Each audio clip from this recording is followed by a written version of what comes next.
Salut, c'est Leslie. Aujourd'hui, on se retrouve pour une vidéo où je vais vous apprendre à arnaquer sur Instagram. Faut savoir que sur Instagram, clairement, on vous ment. Si vous saviez maintenant le nombre de choses qu'on peut faire pour retoucher ses photos. Moi, je vous dis d'entrée de jeu, j'utilise rien de payant, tout est gratuit. Et je trouve que maintenant, il y a quand même de plus en plus d'applis différentes. Moi, j'en utilise principalement 3 qui sont Lightroom, Facetune 2, donc en mode gratuit, et VSCO.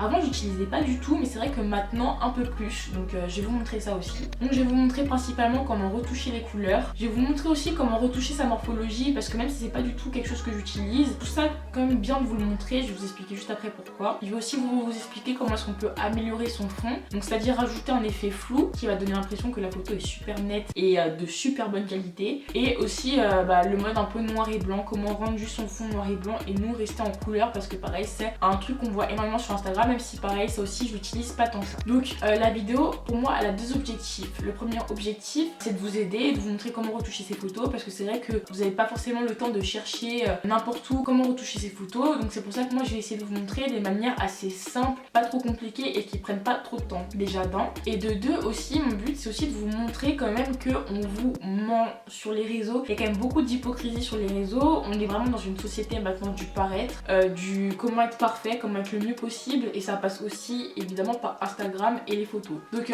j'hésite à en parler dans une vidéo Let's Talk, parce que maintenant j'essaie de faire une série de vidéos où voilà je traite un peu de différents sujets comme celui-ci. Et voilà, et je trouve que justement à force de voir tout le temps des corps parfaits, zéro cerne, zéro imperfection, une taille fine, des hanches larges, etc. Mais forcément je pense que ça complexe quand même beaucoup de personnes, alors qu'on ment sur Instagram, on fait que mentir, mais vraiment. Genre une photo, genre par exemple moi on prend photo, jamais de la vie j'ai posté la photo comme ça. Genre vraiment pour moi une photo elle a toujours du potentiel, mais elle doit passer par la retouche avant d'être publiée. Même vous quand vous prenez en photo et vous dites non j'aime pas, non je suis pas photogénique, etc. Mais souvent c'est parce qu'en fait tout simplement vous ne retouchez pas vos photos. À force de voir des photos parfaites sur Instagram, vous vous dites que vous n'êtes pas photogénique et c'est pas normal que vous en photo vous rendez pas bien, alors que tout le monde si, tu vois. Donc je vous incite pas à retoucher vos photos, si vous n'avez pas envie de le faire vous le faites pas. Mais juste une manière pour moi de vous montrer comment est-ce que nous on triche. Honnêtement c'est un peu de la triche, on va pas se mentir. Vous faire un peu ouvrir les yeux et vous décomplexer, je l'espère, sur certaines choses.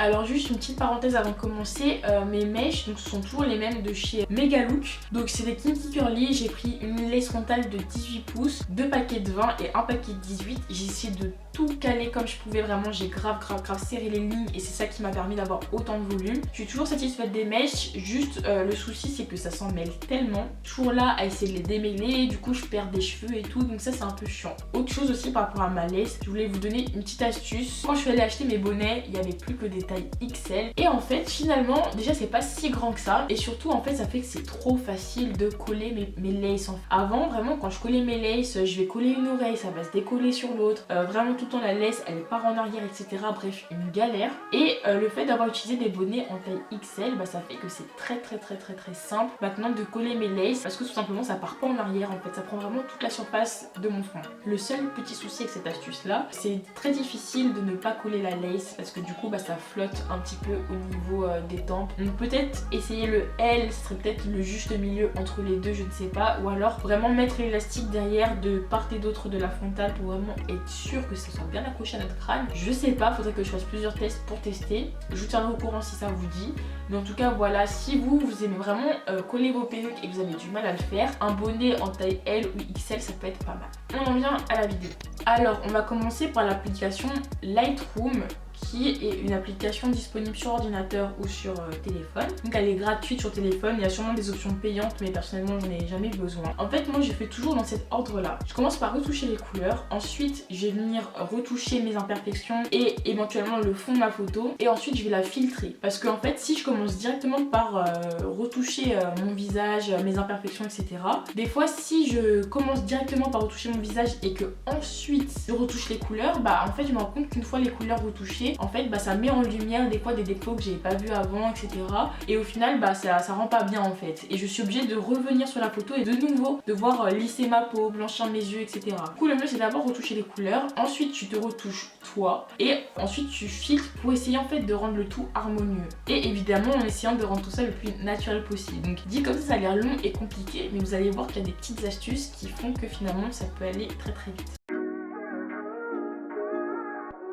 première chose, j'ouvre Lightroom et là je vais vous montrer une photo. Cette photo pour moi c'est vraiment l'exemple parfait parce que là comme vous pouvez le voir, la photo à la base, moi je trouve qu'elle dégage pas grand chose. Je la trouve pas très jolie, la lumière elle me met pas forcément en valeur. Il y a une partie de mon visage qui est trop cachée, ça fait une trop grosse part d'ombre. Les contrastes sont super élevés. À la base le logiciel est assez compliqué, surtout si tu t'y connais pas du tout en photo. Mais il y a un truc magique, c'est le mode auto. Donc là en fait, souvent il faut cliquer d'abord sur lumière. Et une fois que tu as cliqué sur lumière, tu cliques sur auto. Et là, magie, il va te faire les retouches tout seul. Donc là je vous montre mon visage. Genre je fais vraiment un zoom sur mon visage avant, après. Avant, après. La différence est là. Et même au niveau du ciel, avant, après. Et pour moi en fait c'est à force d'utiliser le mode auto et ensuite d'aller dans le mode justement lumière et de toucher un petit peu au réglage que petit à petit en fait j'ai appris à comment retoucher mes photos. Donc le mode auto marche très bien sur les photos prises avec du soleil et assez bien éclairées quand même. Même si là il y a une part de mon visage qui est une part d'ombre, ça reste quand même une photo assez bien éclairée et voilà, donc ça marche très bien. Mais par contre si la photo est mal éclairée, là le mode auto va être un peu moins efficace et là par contre vous devrez vraiment beaucoup plus modifier les réglages. Mais au final c'est pas très compliqué à faire parce qu'une fois que le mode auto a été activé, voilà, t'as juste à bouger un petit peu les points et puis essayer de trouver le truc qui rend le plus joli. Et si vous êtes trompé, vous pouvez cliquer juste sur retour ou recliquer sur le mode auto pour avoir les paramètres de base. Et ensuite, la deuxième chose que je vais vous montrer sur Lightroom qui est assez pratique, c'est que vous pouvez aller dans couleurs. En haut à droite, vous allez dans mélanger. Donc c'est le mélange de couleurs et en fait là vous pouvez avoir toutes les couleurs. Et en fait, par exemple là, donc il y a le rouge et si en fait je bouge le rouge, en fait par exemple ça va modifier la couleur de mes lèvres. Donc là peut-être que vous voyez pas, je zoome, ça va changer la couleur de mes lèvres et un peu de mon teint. Donc en fait tous les tons rouges qui sont sur la photo, ça va les mettre en valeur ou alors donc ça va soit les augmenter, soit les atténuer, etc. Donc voilà, par exemple là je vais mettre comme ça, comme ça, comme ça. Et là limite on dirait que j'ai du rouge à lèvres. Donc en fait le mélangeur de couleurs sert à ça. Là ce que je vais vous montrer sur cette photo en particulier, donc mon but là c'est pas du tout d'avoir du rouge à lèvres, mais par contre ce que j'aimerais en fait c'est que mon pantalon ressorte plus jaune parce qu'en fait du coup comme on l'a modifié, comme j'ai modifié la photo, là vous voyez que là le jaune était assez vif et là le jaune a un peu perdu de sa couleur et moi j'ai envie qu'il ressorte. Donc ce que je peux faire c'est que je clique du coup sur le jaune, là je peux vraiment l'augmenter au maximum et même augmenter légèrement sa luminance. Et là par exemple je clique sur la photo, c'est le avant, je clique sur la photo, c'est le après. On va faire enregistrer dans la pellicule, maximum disponible. Pour Facetune, je vais prendre plutôt cette photo là parce que en fait c'est une photo dessus où je suis pas maquillée pour vraiment vous montrer ce qu'on peut changer sur une photo. Et notamment ici les cernes. Sur cette photo là je vais vraiment vous montrer comment on peut modifier les cernes parce que sur cette photo là j'étais particulièrement fatiguée. J'ai rarement quand même des cernes surtout aussi prononcées que sur cette photo. Donc c'est pas la mort non plus tu vois. Je fais retoucher et je vais venir cliquer sur cacher. Donc je prends cacher, je fais un big zoom sur mon œil et je viens tout simplement voilà, cacher comme ça sous mon œil.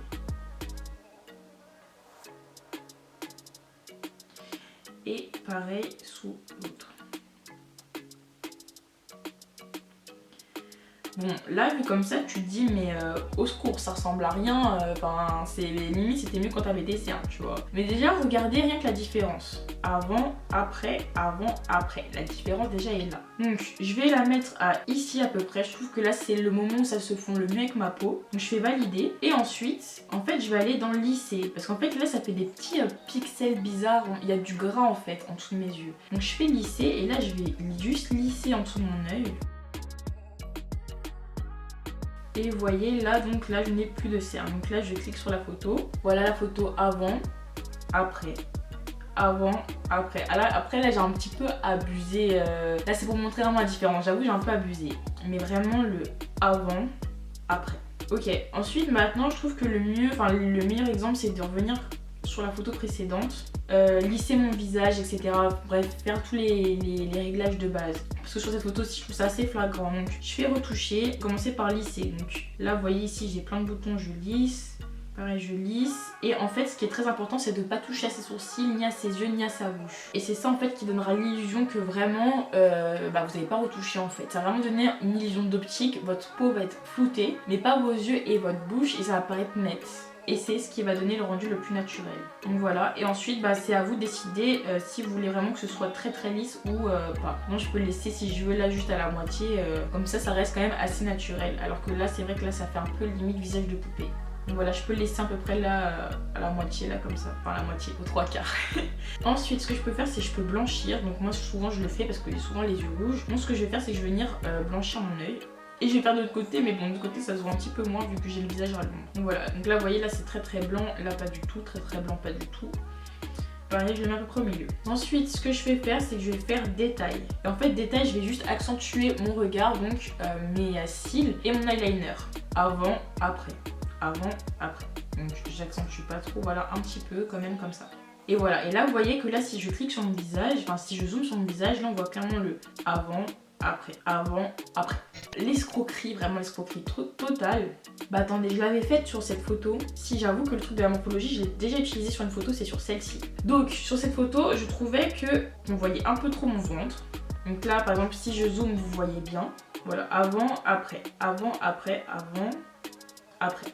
Après, je l'ai pas non plus fait très fort ou trop fort parce qu'en fait, quand vous déformer votre silhouette pour paraître par exemple plus slim tic, en fait ça fait que ça va déformer forcément une autre partie de la photo en fait. Pour vous affiner, ça va déformer. Mais je vais quand même vous montrer comment est-ce qu'on peut faire. Donc on fait en fait remodeler, affiner tout simplement. Et ensuite en fait je peux affiner comme ça, c'est-à-dire là vous voyez, je fais croire que j'ai un ventre super plat. Voilà, je remonte un peu derrière mes seins comme ça. Donc là on dirait que j'ai des seins énormes, le ventre super plat et je peux même le faire un petit peu derrière. Et là, voilà, je peux faire par exemple avant, après, avant, après. Mais vous voyez qu'en fait, là, par exemple, là, ici, là, ça a déformé. Normalement, c'est censé être tout droit. Là, vous voyez, ça fait des sortes de petites collines. Et en fait, ça fait des collines, en fait, des deux côtés, en fait. Donc, ça fait, c'est ça, en fait, c'est dans ces petits détails-là que tu peux remarquer si une photo, bah, elle a été énormément retouchée ou pas. Et je vais essayer de vous montrer ça aussi pour que ce soit peut-être un peu plus flagrant sur une autre photo. Je fais remodeler, affiner. Là, je vois trop mon ventre, donc je l'affine comme ça. Donc là déjà ici tu vois bien le avant, après. Ensuite pareil derrière, pareil si je veux encore plus affiner derrière. Voilà comme ça tu vois. Ça c'est la photo de base. Ça c'est la photo retouchée. Et genre du coup limite, là quand tu vois la photo de base tu te dis ah ouais mais en fait elle était balèze dessus, tu vois, elle était énorme. Alors qu'en vrai à la base quand j'avais vu la photo, bah je me trouvais pas si grosse que ça dessus tu vois. Mais maintenant en fait que je vois le avant après, genre limite j'ai l'impression que ça c'est la photo normale. Et que là c'est genre je me suis limite grossie alors que pas du tout, c'était moi à la base. Et à la base j'aimais très bien la photo. Mais je vous jure que là je regarde, on me fait en fait là je suis même choquée limite moi-même de ce que j'ai fait tu vois. Parce qu'en fait vraiment c'est un paramètre que j'ai vraiment de me forcer à pas utiliser parce que je trouve que vraiment quand tu tombes dans ce piège, là c'est même plus de l'escroquerie, là c'est du mensonge, c'est même plus du mensonge. Mais c'est ouf quand même hein, ce qu'on peut faire, hein. Vous vous rendez compte? Avant, après. Vraiment ça me choque. Ça me choque terriblement. C'est quoi, je vais la garder pour la miniature. Ok, donc je vais prendre la photo de moi et de mon pote à la patinoire. Donc là par exemple vous me voyez moi et le fond.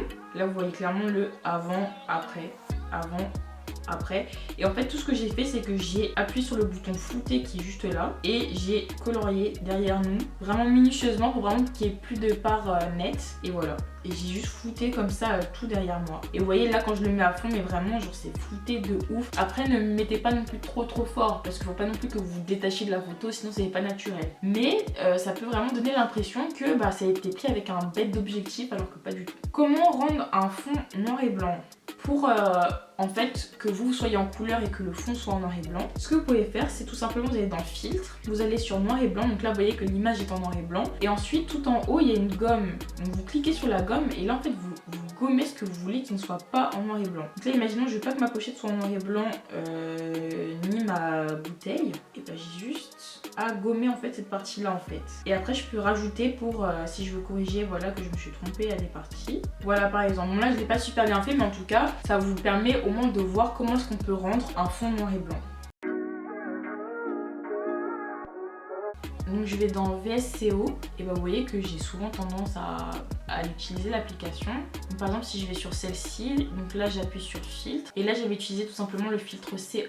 Donc en fait vraiment c'est des filtres que j'applique mais un tout petit peu, genre vous voyez. Donc là c'est sans filtre mais retouché, hein. J'ai fait Lightroom plus Facetune, donc là j'avais caché mes cernes. Donc là vous voyez que là je l'ai un peu moins caché sur la photo que j'ai vraiment publiée sur Instagram, parce que j'avoue que sur l'autre ça fait limite on dirait que j'ai fait un lifting. Et là par exemple là c'est quand je mets le filtre à fond. Voilà, je filtre un peu comme ça pour légèrement éclaircir et encore une fois que ce soit harmonieux, mais je vais pas le mettre non plus là, tu vois, là c'est pas du tout naturel et là c'est un peu trop terne, tu vois. Donc là en fait ça rajoute un petit peu d'éclat à mon teint et voilà, la photo est prête à être postée, tout simplement. J'espère que la vidéo vous aura plu, que vous aurez appris des petits trucs. Je vous fais plein de bisous, à la prochaine vidéo.